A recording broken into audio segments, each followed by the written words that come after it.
Los datos que yo tengo son de la muestra a 0.1, 0.2, 0.3 y 0.4.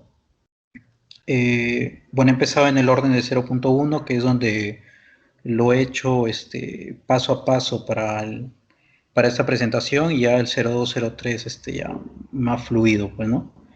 Me he concentrado en la histéresis porque, según he visto, ya estaba publicado el tema de la susceptibilidad magnética. Entonces, creo que en histéresis es donde podemos sacar más información. Entonces empecé con la curva de histéresis, le suprimí la respuesta paramagnética para que no haya problemas con los cálculos experimentales de los campos críticos, campos de irreversibilidad. Entonces estas curvas ya están corregidas, fueron medidas desde 10 a 40 Kelvin, ya están en magnetización, en mu-gramo. Aquí también se ve, ahí indico la función lineal con la cual yo le quité la parte paramagnética, de respuesta paramagnética a la histéresis, porque tenía mucha contribución estas histéresis, estaban muy rotadas, entonces me iba a dar mala información. Y en la parte derecha inferior, pongo el caso ampliado de la histéresis a 10 Kelvin, para mostrar o ejemplificar lo que hice con el resto de la histéresis, que es, por ejemplo, en este caso, con flecha roja se observa experimentalmente el campo crítico inferior de esta muestra 10 Kelvin, y con flecha verde el campo de penetración total, es decir, donde las líneas de campo magnético llegan al centro de la muestra. Entonces se puede considerar que están distribuidas en todo el material, desde la superficie hasta el campo de penetración total, donde ya llegan al centro. Lo importante aquí es la parte donde yo señalo la contribución de magnetización irreversible y magnetización reversible, porque eso es lo que me va a interesar bastante, retirar de cada histéresis la magnetización irreversible para luego, mediante modelo de Wien, cuantificar las densidades de corriente. Y la magnetización reversible para calcular o aproximar experimentalmente el campo crítico superior, el campo crítico mayor. Entonces, aquí señalo el estado Meissner, que se encuentra debajo del primer campo crítico, donde todo es magnetización reversible, y posterior a ya empieza una contribución irreversible de la magnetización. Bien, entonces para cada uno de estas histéresis lo que yo voy a hacer es medir, o bueno, de cada histéresis obtener el campo de irreversibilidad, que para este caso no se nota en esta ampliación, pero es el ramal donde la magnetización irreversible llega a cero. Donde la magnetización irreversible llega a cero es campo de irreversibilidad. Donde la magnetización reversible llega a cero es campo crítico superior. Entonces, para el caso de magnetización irreversible igual a cero para cada uno de los casos, he estimado experimentalmente el campo de irreversibilidad a 10, 20, 30, 40 Kelvin, y evidentemente a temperatura crítica debe llegar a cero. ¿Para qué he hecho esta gráfica? Pues básicamente con esta curva de irreversibilidad, de campo de irreversibilidad, lo que permite a mí es ajustarlo mediante esta ecuación y obtener la exponente n. Esta exponente lo que me permite a mí es saber el tipo de transición que yo tengo en el estado mixto. Entonces, cuando yo haga el diagrama de fase magnético, que se va a ver más adelante, entonces yo lo que quiero saber es esa transición en el estado mixto, a qué corresponde, que generalmente es un vortex glass, que es desde una fase sólida, una fase en la que los vórtices se encuentran anclados, a una fase líquida, es decir, donde, si bien existe densidad de corriente, esta no es capaz de transportar, es decir, es teórica únicamente, no es capaz aplicativamente de transportar, ya que el arrastre de los vórtices haría inviable una aplicación. Pero sin embargo existe otro tipo de transiciones, cuando n es igual a 1.4, n es igual a 1.5. En el caso de 1.4 es para, si no me equivoco, para campos mayores a 25 teslas, el cual no es el caso. Lo importante de esta gráfica es que yo realicé dos ajustes. Uno manteniendo constante el 1.3, que es la línea punteada, el cual no calza con los datos, y el otro que es un ajuste, por decir así, libre, en que el ORI me permitió calcular, que es el cuadro superior derecho, me permitió calcular tanto el campo de irreversibilidad t igual a 0 como el n. Se observa que el n vuela, es decir, no cae dentro de un esquema teórico para yo decir la transición dentro del estado mixto es tal o cual. Para este caso puede ser por el tema de que se encuentran muy perturbadas estas histéresis. Es decir, yo no tengo unas histéresis tan finas y hay que recordar que el campo de irreversibilidad que yo obtengo es el campo máximo, por decir así, de cada rama, es decir, cuando la magnetización irreversible llega a cero. Entonces, si se tiene perturbaciones en esta zona, no voy a tener yo buenos datos experimentales. Entonces, y sumando a que yo tengo 4 histéresis, no me permite un mejor cálculo. Entonces, yo he mantenido la hipótesis de que es una transición vortex-glass, porque es lo usual, eh, y sobre todo he mantenido el valor a temperatura igual a cero que se obtuvo para este caso a n igual 1.3 del campo de irreversibilidad a temperatura igual a cero, que se observa en el cuadro derecho inferior. Esto me va a permitir luego bosquejar el diagrama de fase magnético. Lo mismo voy a hacer con el campo crítico superior. Como les comentaba, el campo crítico superior yo lo aproximo experimentalmente cuando la magnetización reversible llega a cero. Es el punto en el cual yo básicamente extrapolo las histéresis, la región de magnetización reversible de cada histéresis hasta que toque el eje de campo, es decir, mejor dicho, la magnetización eje Y a cero. Para este caso no hay problema, los campos superiores calzan bien dentro de este modelo, dentro de esa ecuación de comportamiento de campo crítico superior, y se ajusta bien. Lo importante aquí es obtener el campo crítico superior a temperatura igual a cero, igualmente para poder limitar mejor el diagrama de fase magnética. Igualmente cae a temperatura crítica, es decir, todos los campos tienen que llegar a cero a esa temperatura, que es 76 Kelvin. Y ahora voy a graficar el primer campo crítico y el campo de penetración total. Para el primer campo crítico, nuevamente la misma gráfica ampliada de la histéresis a 10 Kelvin. Se observa que cuando la magnetización que parte de cero deja de tener esa tendencia lineal, es decir, magnetización reversible en estado Meissner, ya se toma en cuenta que ese punto en el cual se bifurca esta línea, que en este caso he colocado roja, ya puedo colocarlo experimentalmente como campo crítico inferior. He obtenido para cada una de las histéresis de 10 a 40 Kelvin, lo mismo, a temperatura crítica tiene que llegar a cero, y el campo de penetración total es el campo de la saturación de la histéresis propiamente dicho, ¿no? Cuando físicamente llegan o se puede considerar que las líneas de campo han penetrado el centro de la muestra. ¿Por qué hago esta gráfica? Porque es importante notar que pasando el campo crítico inferior de la muestra, yo no tengo directamente un estado mixto que me permita hacer el modelo de Bin, porque el modelo de Bin básicamente es el punto, o básicamente se le llama crítico, justamente porque es el punto en cual la densidad es igual a la densidad crítica. Esto quiere decir que las fuerzas de anclaje se igualan a las fuerzas de Lorentz. Es decir, es el punto exacto en el cual, si bien es cierto, los vórtices se encuentran anclados, se encuentran en un punto en que si yo tengo una fuerza de Lorentz mayor, que se traduce evidentemente en campos magnéticos aplicados mayores, estos vórtices van a empezar a salir de sus puntos, sea por arrastre, sea que yo calcule, que luego sí se puede calcular, como dice mi tesis de maestría también, justamente las energías de salto que me permite, los tiempos de salto, y básicamente cuantificar la cantidad de anclajes o cantidad de sitios de anclaje que yo puedo obtener.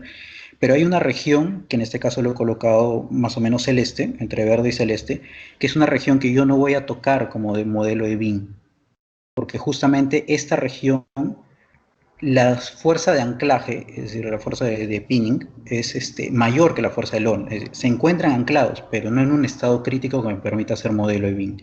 Entonces, simplemente he hecho esta gráfica para poder acotarlo bien, de que yo a partir de esa línea verde voy a empezar a usar modelo de Bin. Y todo esto básicamente, como ahí menciono, la fase Shubnikov, el estado mixto propiamente dicho de la muestra. Bien, ahora sí voy a mostrar el diagrama de fase magnético. Como se observa para el caso del diagrama de fase magnético, ya tengo valores a temperatura igual a cero. Para el caso de la línea azul, que es el campo crítico superior, como vieron, no fue complicado obtener ese valor estimado a temperatura igual a cero. Para el caso de la línea de irreversibilidad, de campo de irreversibilidad, como ven, no tiene una tendencia muy buena, básicamente por lo que mostré de que no están bien, tienen mucha dispersión.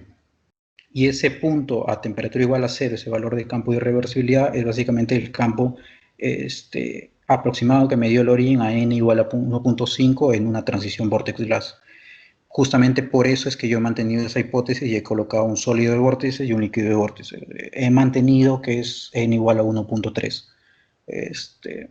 He probado con 1.4, 1.5, no, evidentemente no ajustan, son simplemente corrimientos a lo largo de la abscisa, entonces no me iba a encajar.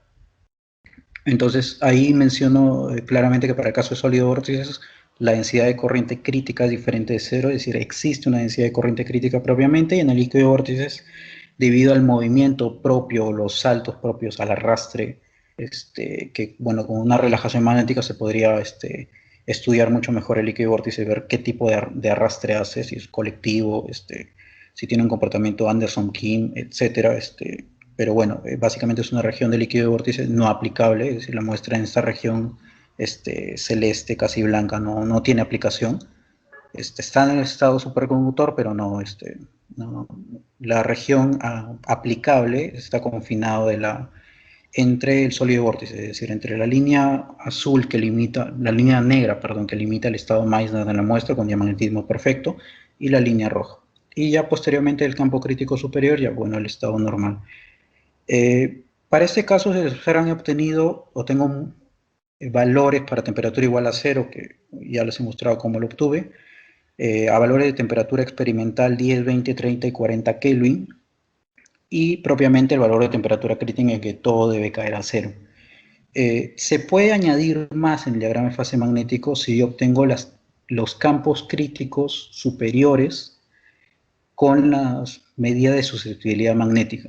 También en la medida de susceptibilidad magnética hay una región de reversibilidad y de irreversibilidad. Entonces, en ese caso me interesa el estado Meissner en la región de reversibilidad, pero debido a que las muestras generalmente en susceptibilidad se toman a valores de campo magnético aplicado muy bajos, es decir, no se toma a 4 teslas, 5 teslas, evidentemente, son regiones que no llegan muchas veces, o datos que no llegan necesariamente al tesla, mejor dicho, son valores muy cercanos a la temperatura crítica. Es decir, si uno en el diagrama de fase magnético visualiza dónde están los campos de medio Tesla, un cuarto de Tesla, están muy próximos a la temperatura crítica, entonces me va a dar como un spot, un conjunto de datos experimentales muy cercanos a la temperatura crítica que no van a ayudar mucho en el tema de poder visualizar estas regiones o estas fronteras entre regiones.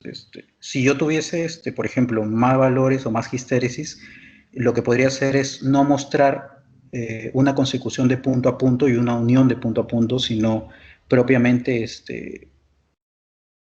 poder hacer funciones, mejor dicho, ajustar con el IRIN funciones de comportamiento de cada uno de los campos, salvo para el campo crítico menor, que es el campo que no estoy mostrando un comportamiento teórico.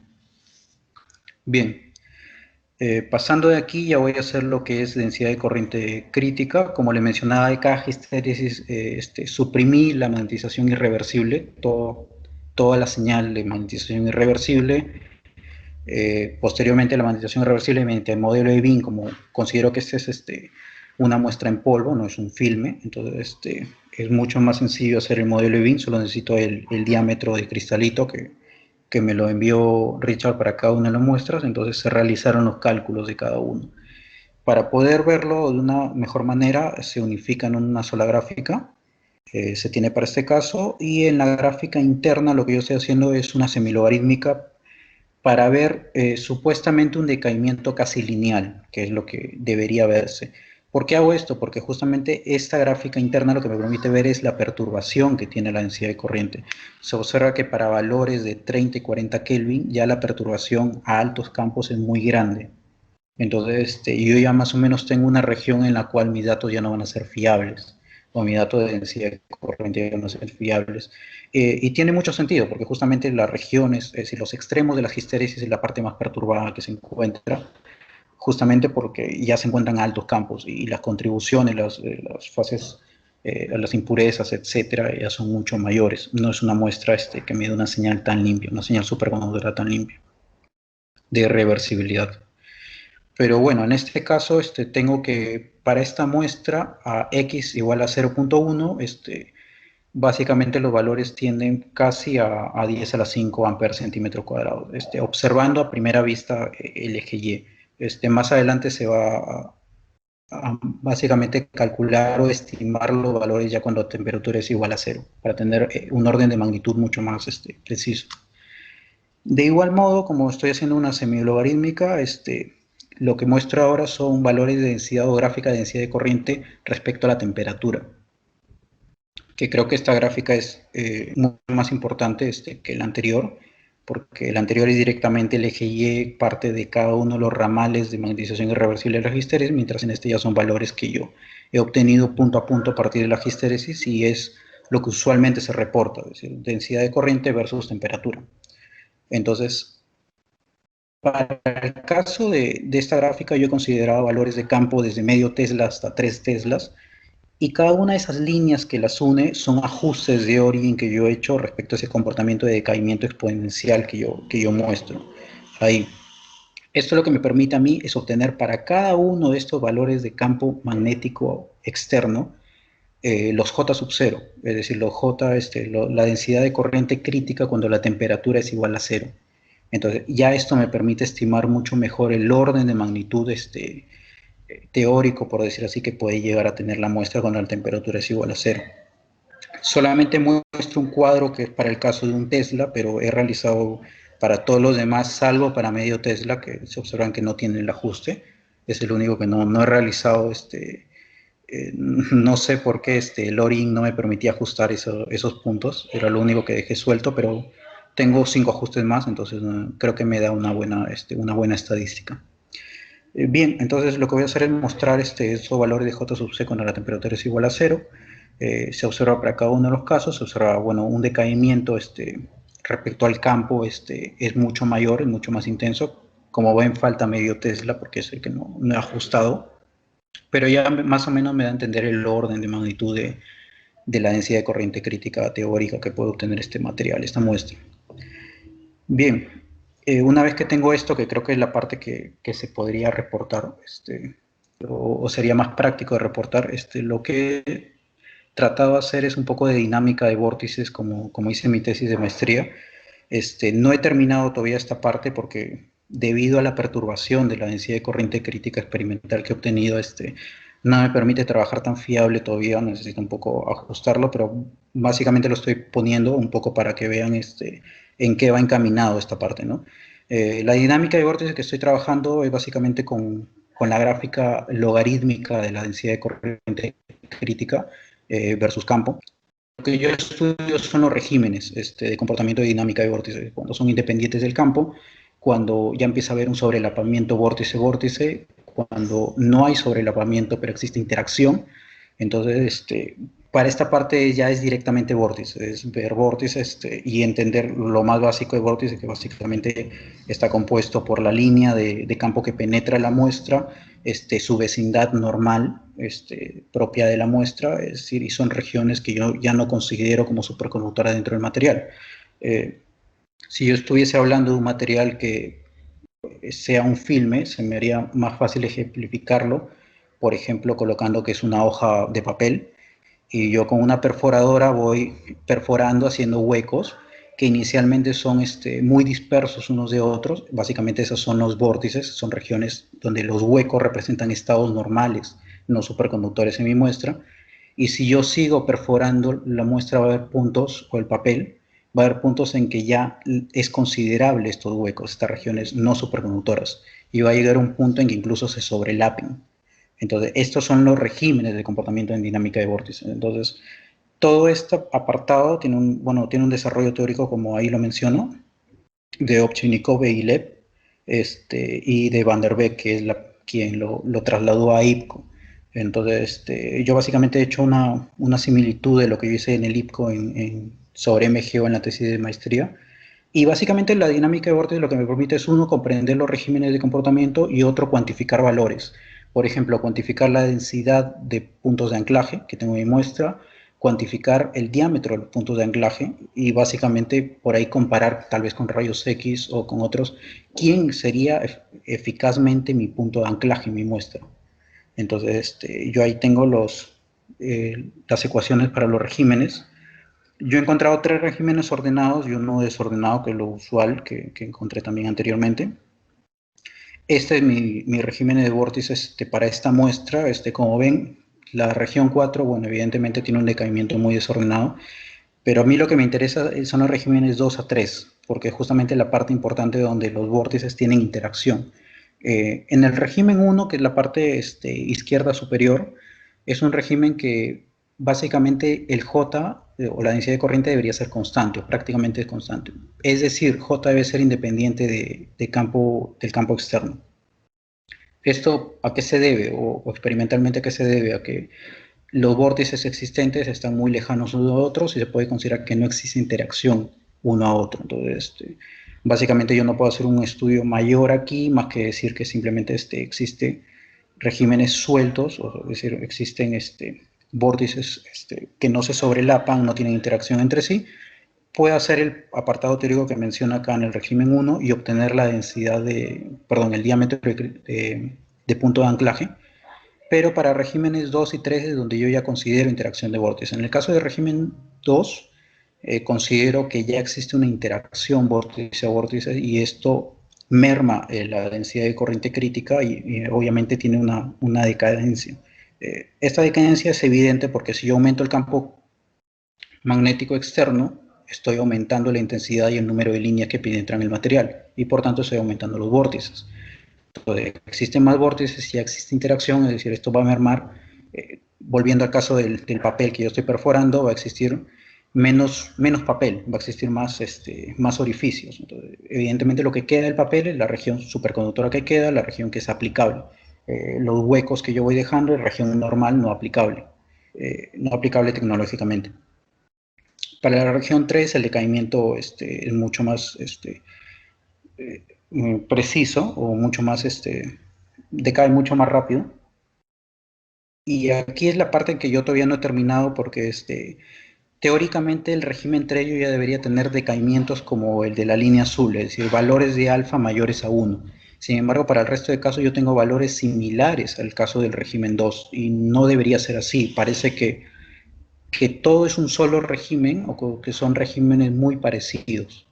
Para el caso del régimen 4 no hay problema porque ya son decaimientos que naturalmente ya deben decaer hasta el campo de irreversibilidad en que la magnetización de irreversibilidad cae a cero. Teóricamente la región o la frontera entre el régimen 3 y 4 debería ser el campo o el campo de pico, el pico que se obtiene usualmente en medidas experimentales de densidad de corriente, es decir, el efecto pico o cola de pez. Debido a la perturbación de la densidad de corriente crítica, si ustedes observan, no he mencionado este efecto pico porque no lo he encontrado tal cual. Viendo esta gráfica he notado que para 10 y 20 Kelvin sí se aproxima este salto y podría coincidir, pero debido a la perturbación no puedo eficazmente garantizar que eso es un efecto pico y no una perturbación. Entonces, por tanto, no lo he mencionado. Pero aquí lo estoy colocando porque teóricamente esta frontera entre el régimen 3 y 4 es el efecto pico. Y coincide más o menos porque a partir del efecto pico es donde uno observa que el sobrelapamiento de los vórtices, en un momento dado, este sobrelapamiento de vórtices contribuye como un nuevo sitio de anclaje y permite por un momento, como se ve por ejemplo en los puntos negros a 10 Kelvin, que pareciese que vuelve a levantar los valores de densidad de corriente crítica. Esto es solamente por una región muy pequeña y es básicamente porque tiene nuevo sitio de anclaje, es decir, para este punto los vórtices se encuentran arrastrando, se encuentran en pleno movimiento y si existe un nuevo mecanismo de sitio de anclaje que al menos por un instante los detenga, efectivamente mi muestra va a poder mover más densidad de corriente crítica. Entonces por eso es que tiene un pequeño salto, pero solamente se observa 10 Kelvin. para valores de 20, 30, 40 Kelvin ya la perturbación de la muestra no me permite observar experimentalmente este salto. Pero bueno, esta parte de los regímenes de vórtice de lo que estoy viendo, aquí menciono un poco del régimen 1, que como mencionaba era independiente, el anclaje de vórtice de manera aislada, no interactúa vórtice-vórtice, y debido a que yo estoy tomando un régimen donde la densidad de corriente, perdón, el campo magnético externo es mayor al campo de penetración total, es decir, existe, o bueno, estadísticamente se puede decir que la distribución de la línea de flujo está en todo el material, entonces yo puedo hacer que está en estado crítico, entonces está en un estado efectivo que yo puedo hacer el modelo de Bin, entonces puedo utilizar esta parte de régimen 1. Entonces aquí observo las ecuaciones que se van a utilizar, la parte de Van der Beek, de la contribución de Van der Beek para el campo característico, justamente la frontera entre el régimen 1 y 2, y finalmente en un cuadro rojo la ecuación a la que se llega para calcular la densidad, perdón, el diámetro de sitio de anclaje. He puesto en la parte de abajo lo que yo obtuve para el caso de mi muestra, para más o menos ejemplificar en este caso. Se observa que para este caso yo necesito el J sub 0, que es lo que yo mostré en un cuadro anterior para distintos campos. Entonces justamente es donde se utiliza aquí, para yo poder más o menos aproximar cuánto sería el diámetro de mi sitio de anclaje, del centro de anclaje, y tal vez poderlo complementar con, como mencionaba, rayos X. Tal vez si yo tengo una muestra o una fase que yo considero o sospeche que es un sitio de anclaje efectivo, ver si coincide. Entonces yo podría decir que en caso de mi muestra yo ya he estoy señalando cuál es el sitio de anclaje. Y también tengo el N sub I, que en este caso es la densidad de sitios de anclaje. Para el régimen 2, lo mismo, ejemplifico en este cuadro para el caso de mi muestra, pero sí he obtenido tanto el alfa como el C, que es el parámetro de proporcionalidad para cada uno de los ajustes lineales.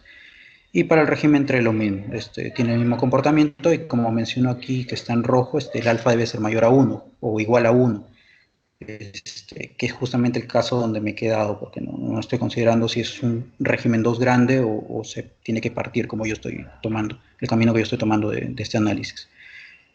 Bueno, en el caso del régimen 2, nuevamente se puede calcular el diámetro del centro de anclaje, compararlo para el caso del régimen 1, que si en caso aproximadamente coinciden, yo puedo tener, como se observa esa conclusión en el cuadro rojo que yo obtuve para el caso de mi muestra, que para el régimen 1, 2 y 3, el mecanismo de anclaje de mi muestra, el mecanismo de anclaje de vórtice de mi muestra es exactamente el mismo. No varían los mecanismos. Se entiende que para el régimen 4 sí varía porque el sobrelapamiento vórtice-vórtice contribuye efectivamente e instantáneamente como un nuevo mecanismo de anclaje. Y para el caso del régimen 4, como ya parte del efecto pico, en adelante, es decir, hasta el campo de irreversibilidad, y ya existe ese sobrelapamiento, usualmente se analiza con fuerza de fijación, fuerza de anclaje. He realizado los bosquejos de las fuerzas de fijación y como se observan, la perturbación que yo mencionaba inicialmente se nota claramente en el lado a campos mayores. Usualmente la fuerza de fijación debe ser aproximadamente, debe tener un comportamiento tipo gaussiana, tipo campana, donde el punto máximo es justamente la fuerza máxima de fijación. Y evidentemente esto tiene que encajar en una sola gráfica donde todos los valores se fijen en una única campana, por decir así, en un ajuste de campana, un ajuste de gaussiana. No he realizado esto porque se observa que tanto para 30 Kelvin y 40 Kelvin ya la perturbación es muy grande. Inicialmente a valores de campo pequeños se observa esa subida y se observa que quiere tomar una forma de gaussiana invertida, pero debido a esta perturbación no considero que al menos en este caso yo pueda obtener valores que pueda fiablemente decir o cuantificar fuerzas de anclaje máximo. Con la fuerza de anclaje máximo, ya luego puedo hacer la ley de escalamiento de Kramer, y obtener mucho más eficientemente esta parte, ¿no? Cuantificar la fuerza de pinning. Y bien, para el caso de la muestra 2 he realizado algo parecido. No he realizado los diagramas de fase porque, bueno, ya es básicamente para ejemplificar y ver las fronteras, pero sí creo que lo más importante que son los valores de densidad de corriente. Entonces nuevamente he ido con magnetización eh, suprimí la contribución paramagnética para cada uno de los casos, de 10 a 40 Kelvin son las medidas experimentales de esas histéresis. Ya voy directamente a la densidad de corriente crítica respecto al campo. Gráfica interna semilogarítmica. Se observa que solamente para 10 y 20 Kelvin más o menos se observa ese comportamiento de caimiento casi lineal. Se observa ya una perturbación casi total a 30 y sobre todo 40 Kelvin. Y obtengo también una gráfica de densidad corriente respecto a la temperatura. Nuevamente realizo los ajustes. En este caso sí he obtenido para medio Tesla, un Tesla, Tesla y medio y 2 Teslas. He realizado para cada uno los ajustes para obtener los J sub 0. Muestro en una tabla los valores de J sub 0. Evidentemente son menores que para la muestra 0.1 y más adelante voy a compararlos, que también creo que es importante. Y los regímenes de vórtices que nuevamente los he básicamente separado, tratado de separar. El régimen 1 aquí se observa mucho mejor, pero para el caso anterior, pero no he hecho el fiteo lineal para cada uno de los regímenes 2 y 3 todavía, pero básicamente los he cortado, por decir así. En el caso de la muestra a 0.3, nuevamente lo mismo, pero aquí solamente tengo dos histéresis. Aquí ese es el problema, me permite trabajar dos histéresis. Evidentemente voy a tener únicamente dos curvas de densidad de corriente crítica, ya que solo tengo dos señales de magnetización irreversible a distintas temperaturas. Entonces obtengo estas dos curvas. Los valores que se usarán ya son 10 a la 4, en el caso del orden de magnitud de la densidad de corriente crítica aproximadamente. Evidentemente decae con respecto al dopaje, aumenta en las muestras. En la gráfica interna nuevamente se observa bien, básicamente porque es de 10 y 20 Kelvin. Evidentemente muestras a menor temperatura, la señal superconductora se comporta de mejor manera. Conforme aumenta la temperatura, es decir, llega a ser cada vez más cerca a la temperatura crítica, ya existen perturbaciones y fluctuaciones, no solamente por las impurezas, sino por el estado propio, porque conforme yo me acerco a la temperatura crítica, incluso estoy pasando al estado mixto, ya dejo de estar en un estado Meissner y por tanto la señal superconductora es cada vez más dispersa. Nuevamente los regímenes de vórtices que simplemente los he separado por el momento, solo he encontrado otro régimen de vórtices, no he realizado el fiteo lineal todavía, pero creo que aquí sí se podría hacer para, al menos en el caso de la región 1 y 2, calcular la densidad, o perdón, el diámetro de sitio de anclaje, y básicamente asumo que el mecanismo de anclaje no varía respecto al dopaje. Puede variar la densidad de sitios de anclaje, pero dudo que el mecanismo de anclaje varíe propiamente. Entonces, yo asumo que se debe esperar diámetro de sitio de anclaje parecidos para las muestras AX01, 02 y 03. Finalmente, comparación de los valores de densidad de corriente crítica a las tres muestras, es decir, a distintos dopajes. Primero a 10 Kelvin, se observa claramente que cuando el dopaje es menor, el valor de densidad de corriente crítica aumenta considerablemente. Lo interesante aquí es que para punto 2 y punto 3 ya son casi próximos. Evidentemente hay una diferencia, pero no es tan considerable o tan grande como para el caso a la primera curva 0.1. El orden de magnitud cae, bueno, es un orden de magnitud, básicamente son por 10, mientras que para el caso de 0.2 y 0.3 se mantiene. Se observa que yo he tenido los datos de 0.4, pero no los he mostrado porque solo tengo una histéresis. Entonces, bueno, básicamente con una histéresis solo tendría una curva. Entonces, podría hacerlo para complementarlo. Era 10 Kelvin, si no me equivoco, entonces podría complementar únicamente en esta gráfica. Solamente me serviría en la práctica para esta gráfica. Y bueno, para 20 Kelvin, lo mismo, a 0.1 el valor es considerablemente alto respecto a los demás. Habría que también llevar estos valores, obtenerlos a temperatura igual a cero, para el caso de 0.3 que no lo realicé, para completar esta gráfica que si bien es cierto pareciese que empieza en cero, no empieza en cero, empieza en el primer campo crítico, y por tanto me faltaría ese último valor para poder ya comenzar en cero y ya definir exactamente la escala, pero no, como está próximo a cero no varía notablemente.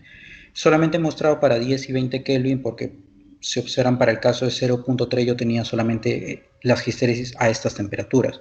Para el caso de 0.1 y 0.2 yo tenía también histéresis a 30 y 40 Kelvin y por tanto curva de densidad de, de corriente crítica a estos valores de temperatura. Entonces solamente he mostrado para estos dos casos, para 10 y 20 Kelvin, y faltaría únicamente complementar, como les comentaba, esta parte a temperatura igual y complementar la parte de dinámica de vórtice, que creo que si se logra pasar ese tema de los saltos y las fluctuaciones, creo que podría ser interesante cuantificar estos diámetros de anclaje. Y eso sería todo. ¿Alguna consulta? Gracias, Henry. Sí, aprovechando que está tu slide ahí, ¿no? El profe ha tenido que justo salir, pero ya creo que ha estado en toda tu charla. Una consulta, una gráfica bien básica. ¿Has graficado la temperatura crítica versus el dopaje? No, no he graficado la temperatura crítica. Ya, versus el dopaje no lo tienes, ¿no? Es que no sabemos si es que está aumentando o disminuyendo la temperatura crítica como para relacionarlo justamente con esas curvas de densidad de corriente. A cuanto va aumentando el X, a cuanto va aumentando el dopaje, entonces se está perdiendo la densidad de corriente crítica, es decir, más bajo, ¿cierto? Sí. J se va disminuyendo, mientras que y no sabemos cuánto es justamente cuando X es igual a 0. Bueno, esa parte va a ser importante si es que vamos a publicar un artículo chévere al respecto. Me estaba diciendo que no tenías medida de relajación como para ver seguir el análisis. Creo que se midió medida de relajación. Tendría que buscar entre mis archivos cuando medimos, o cuando medí, si es que también había relajación. ¿Estás seguro que los archivos que te ha dado Gallo no habrá sido que esté por ahí en relajación? ¿No? No, para Qué el raro. caso que me envió no me pasó. Ya, entonces voy a chequear nuevamente. Voy a chequear relajación en mi caso. Y si hay, entonces te pasaría pues a mi relajación, ¿no? Entonces yo creo que con esto de acá, ya, ahorita Gallo, Raito, ahorita pasado la posta.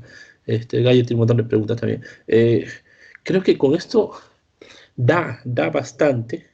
Si vamos al grano, justamente porque tú, último, los casos que das justamente son los diámetros que son, ahí no recuerdo cuánto está en el orden de los 25 nanómetros, 50 nanómetros, no recuerdo, en fin, para compararlo con las fases secundarias o fases primas, para ver si es que esos son los puntos de fijación, etcétera, ¿no?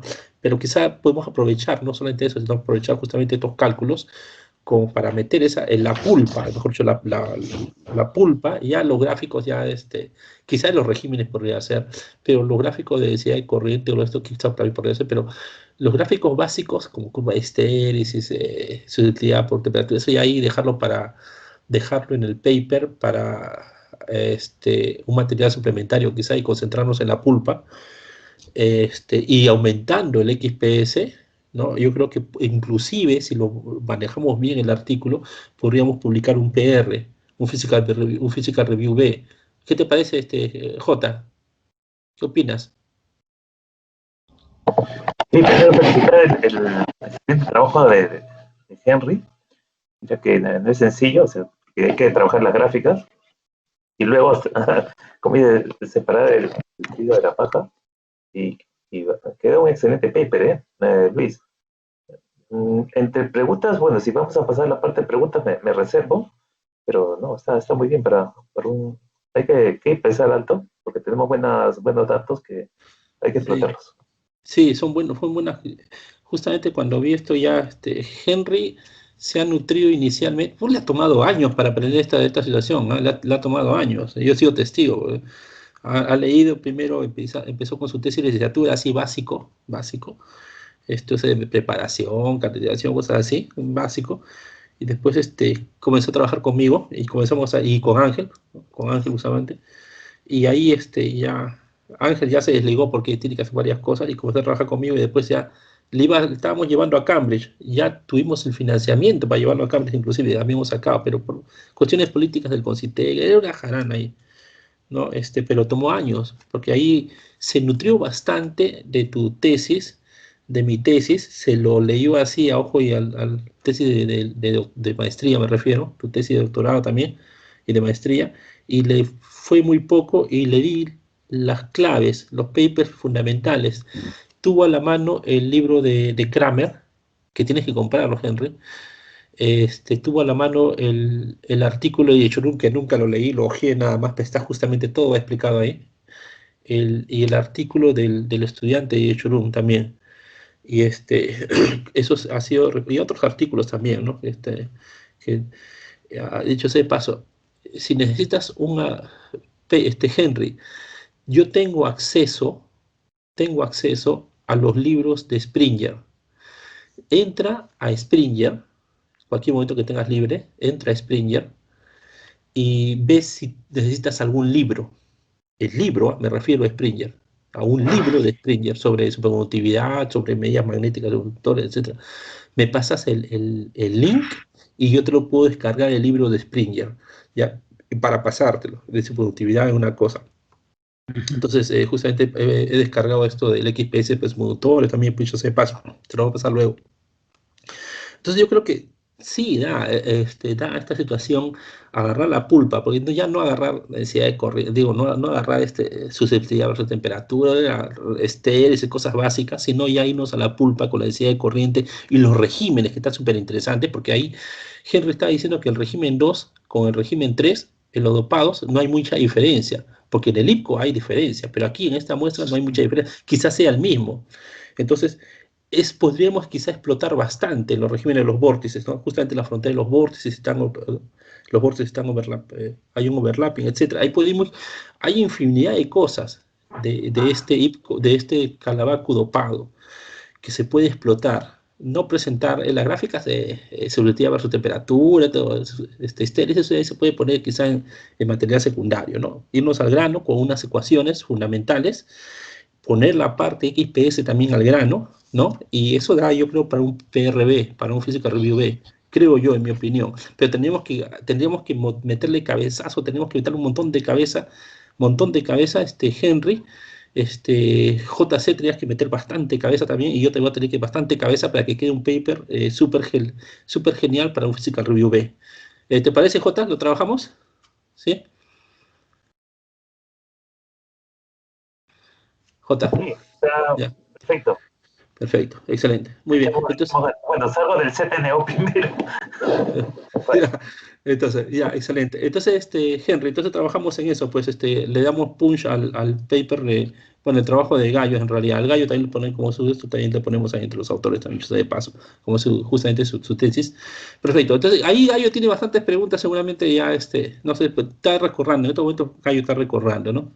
Gallo, ya he visto los poderes de que tiene Henry, ya tienes todas las preguntas para hacer. A ver, Gallo, empieza todas tus preguntas. Bien, gracias Luis. Pero antes de iniciar bueno, tengo ahí un par de preguntitas, pero sobre las medidas que en su momento nos enviaste para las muestras 0.1, yo tengo estas medidas de las curvas de histéresis para 4 temperaturas, para 10, 20, 30 y 40 K. Es la que justamente ha mostrado Henry. Para la muestra 0.2 también se tiene las curvas de histéresis para las 4 temperaturas, 10, 20, 30 y 40 K. Para las otras dos restantes, para el 0.3 y para el 0.4, solamente se tiene las medidas de estas curvas o las curvas de histéresis para 10 y 20K, y la última del 0.4 solamente para 10K, me parece, y no hay más respecto a estas medidas que se hicieron en su momento. Y respecto a lo de relajación que dices, efectivamente por ahí he visto también algunas medidas que se hizo, pero es para la muestra pura. No sé si a eso te refieres, Luis. Ya, entonces, relajación tiene la muestra pura, ya. Sí. Ya, entonces, Pero del dopado no se tiene del dopado, no hay ninguna. Según estuve revisando la otra vez nuevamente, muestra o medidas por medidas y inclusive he estado graficando para poder que no se me pase ninguna gráfica o no, o de los datos, y no he encontrado, solamente la que se tiene es de la muestra pura, o sea, del calabacu, de relajación a la que tú dices. ya, Gallo, ¿tienes las muestras como para volverlas a pasar o completar las medidas? Las muestras, ¿cuál? Todas. Las muestras, las, las medidas. No, las muestras en sí, las muestras en físico, las muestras. Ah, no, no, las muestras no las tengo yo, las muestras las tiene el profe Ángel, me imagino que él las...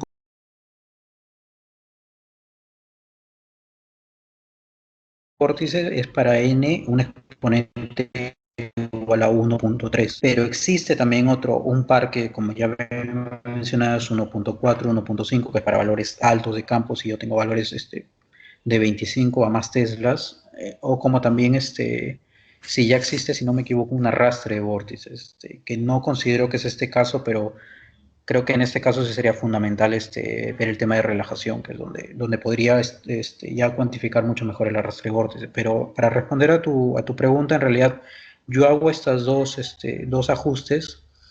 Uno es la línea punteada en la cual yo, bajo mi hipótesis de que es una transición vórtice-glass de sólido a líquido, yo fijo en el Lorin el exponente n igual a 1.3 y lo que hago es básicamente que el Lorin lo trate de ajustar y obtenga el campo de irreversibilidad a temperatura igual a cero y veo que no ajusta. Evidentemente los valores están demasiado dispersos de ese ajuste. Y el segundo, que es el cuadro superior derecho, es cuando yo dejo sueltos estos dos valores, es decir, el n y el campo de irreversibilidad a temperatura igual a cero, y básicamente el Lorin, con los datos que tiene, trata de ajustarlo. Y esa es la línea sólida roja.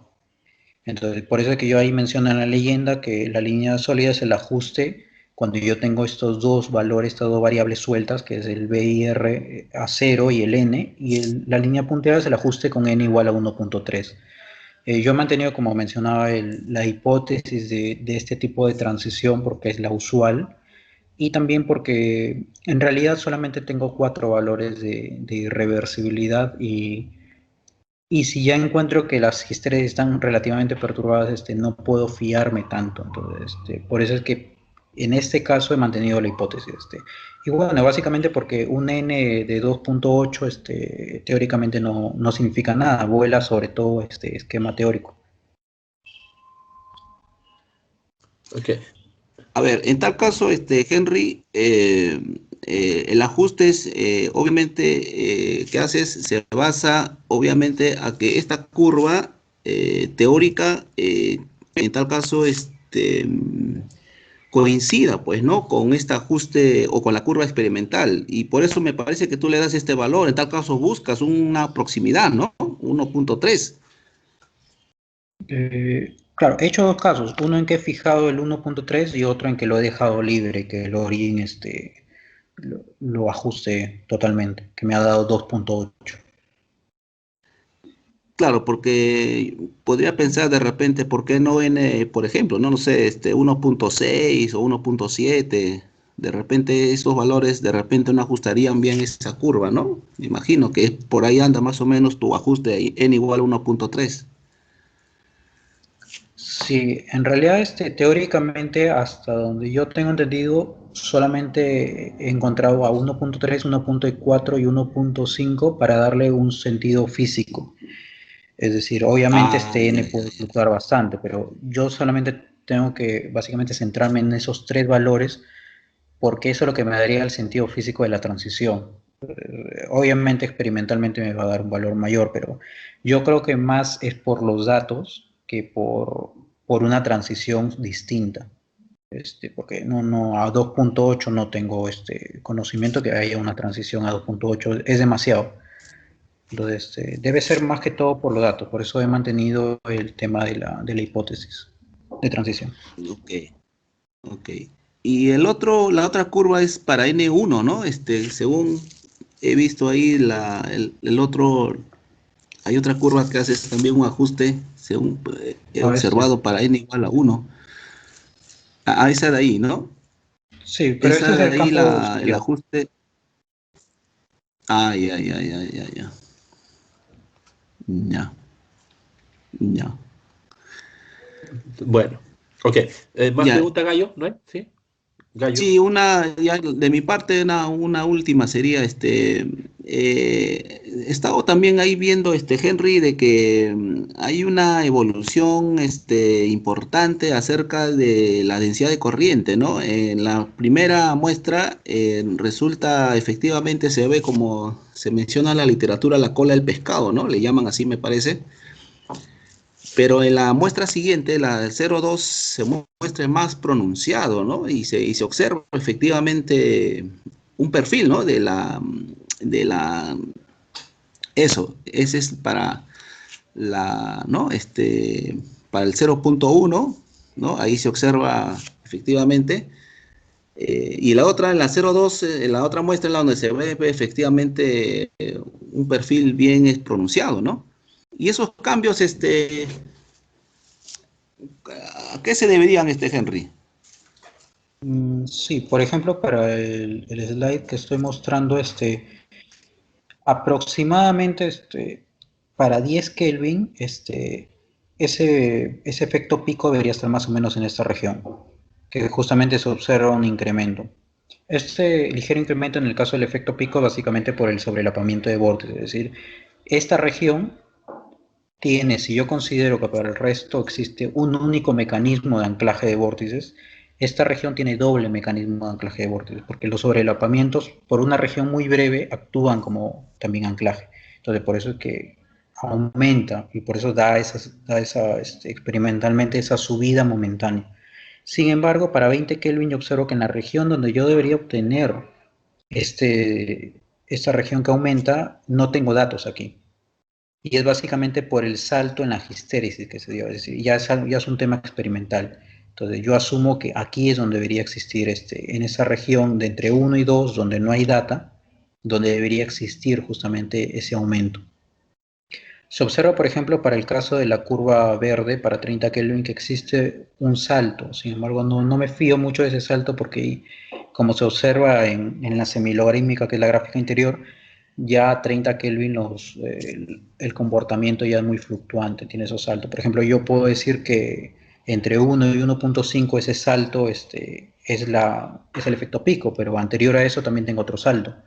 Entonces, no me fiaría mucho de eso. Y para el caso de 40 Kelvin ya no observo.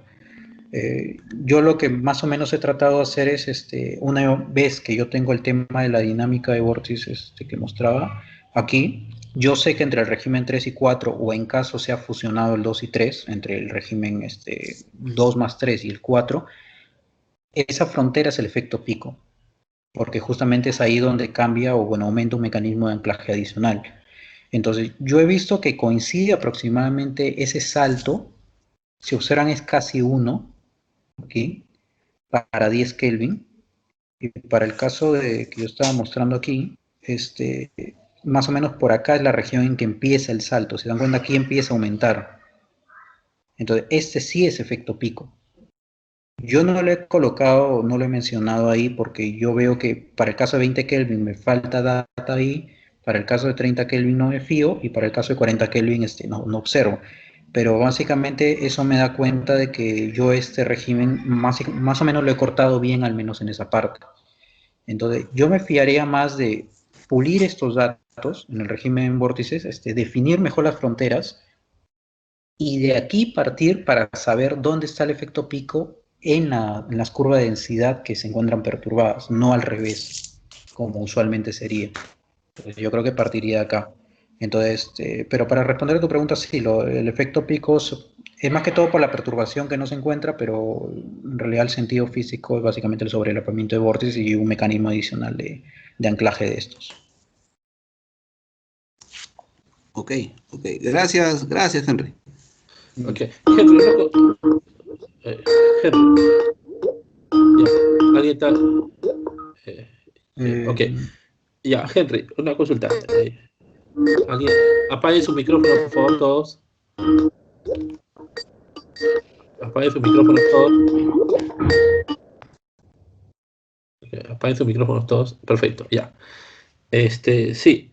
Henry, no has presentado sobre en el estado normal. ¿Hay medidas en el estado normal? Sí, como mencioné al inicio, el tema de la susceptibilidad no lo toqué, sí debo de hacerlo, pero yo vi que ya en un paper, bueno, más o menos, incluso Richard me pasó, en los ORIN ya estaban graficados la susceptibilidad. Entonces, por eso es que yo no hablé de la parte de temperatura crítica ni de la parte normal, porque la parte normal inclusive ustedes ya tienen un paper. Entonces yo, la parte que ustedes no habían tocado para nada es toda esta parte, por eso yo me concentré en esto, pero creo que Chévere. ya tienen publicado, no sé exactamente para qué muestra es, si es la pura 01, eso sí no recuerdo. Ya. Henry, sería genial. Bueno, ahorita todo esto es un chambón. Gracias.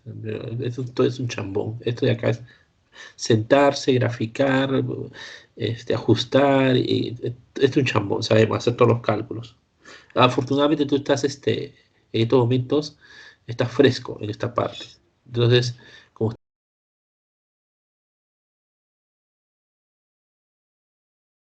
un punto intermedio por lo menos. Entonces eso no, también la toma de datos para analizar este tipo de ¿cómo se llama?, de curvas, ¿no? De interacciones, de vórtices, es bien complicado, pero hay que tener una medida, unos pasos más continuos, digamos, si no cada 10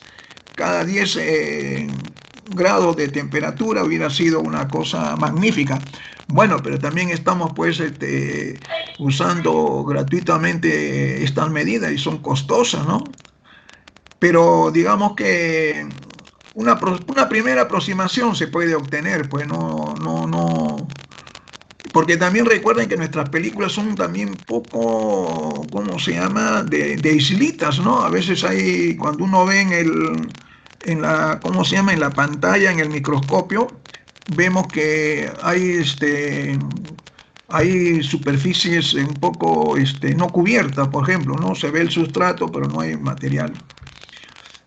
profe, en Porque no esta, es pues una técnica como molecular beam epitaxial, donde sí hay una superficie bien muy buena de la película, pues, ¿no? Digamos que este es un orden, digamos, un aprox, ¿no? Un aproximado, ¿no?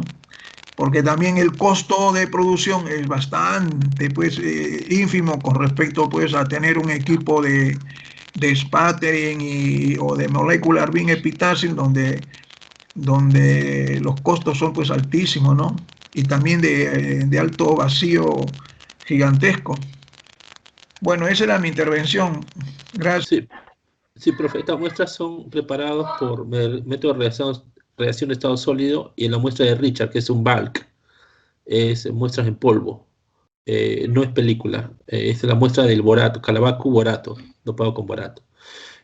Profesor, estábamos pensando con JC, Henry, y lo demás con Gallo también, pensando tratar de explotar lo más que podamos estas medidas, complementarlos con las medidas que tengamos de XPS, que tenemos a baja temperatura, a 30 Kelvin, y tenemos a temperatura ambiente, y tratar de relacionar esto de los vórtices o los alamientos magnéticos, quizás en los planos superconductores, toda la información que nos dé, y presentarlo a una buena revista, pues. Eso estaba pensando. Ya, Luis, pero también lo que falta también es analizar más profundamente el ingreso, o sea, el ingreso de los oceaniones es para estabilizar la fase, ¿no? O sea, porque ese tipo de fase de itrio, estroncio, o sea, no usando varios, itrio, estroncio, cobre, esa fase se produce usando alta presión. Y entonces se hace un cambio de presión mecánica por la presión química. Y en la presión química se observó que efectivamente los sulfatos, los fosfatos ingresan, pero lo que tenemos que calcular es que baja la temperatura, es decir, cuánto desordena al plano CU2, donde el plano CU2, recuerda que no es tanto un plano, hay un ángulo de doblez. Y JC hizo un paper muy interesante que está en la revista de física.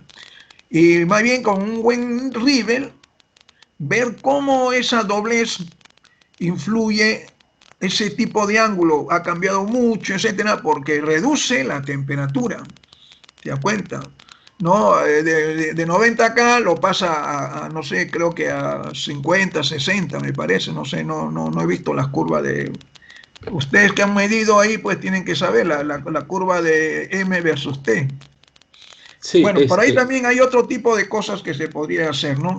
sí, chévere. Sí, eso también queríamos poner, por ejemplo, en el paper que vayamos a presentar ya los típicos análisis Rietveld, que una vez que tengamos el análisis Rietveld, mejor dicho, los ajustes, quizá podríamos poner ya hacer las gráficas Hamilton-Hall, que para medir exactamente, bueno, lo más aproximadamente posible, ya no con la fórmula de Cherrier solamente, sino también con los ajustes de Hamilton-Hall para poder estimar mejor los tamaños de los cristalitos, porque la fórmula de Cherrier está omitiendo la contribución en el ancho de línea que es del estrés, ¿no? del cristalito.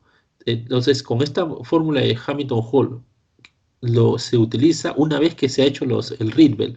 Eso ya yo me encargo, podría encargarme yo, inclusive si que tuviésemos ya los ajustes o las curvas de los análisis Rietveld, que creo que ya Gallo lo hizo, ¿no?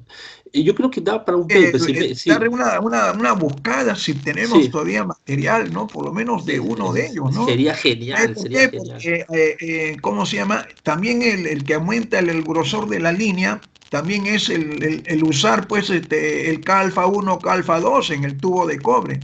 Cierto, Pero ese por lo que es en nuestro Bruker, ¿no? Que es un equipo no de gran calidad.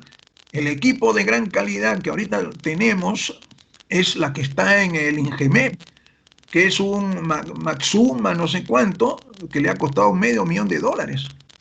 Al de Samarco, pues nos costó en su época $150,000. Y ahí sí,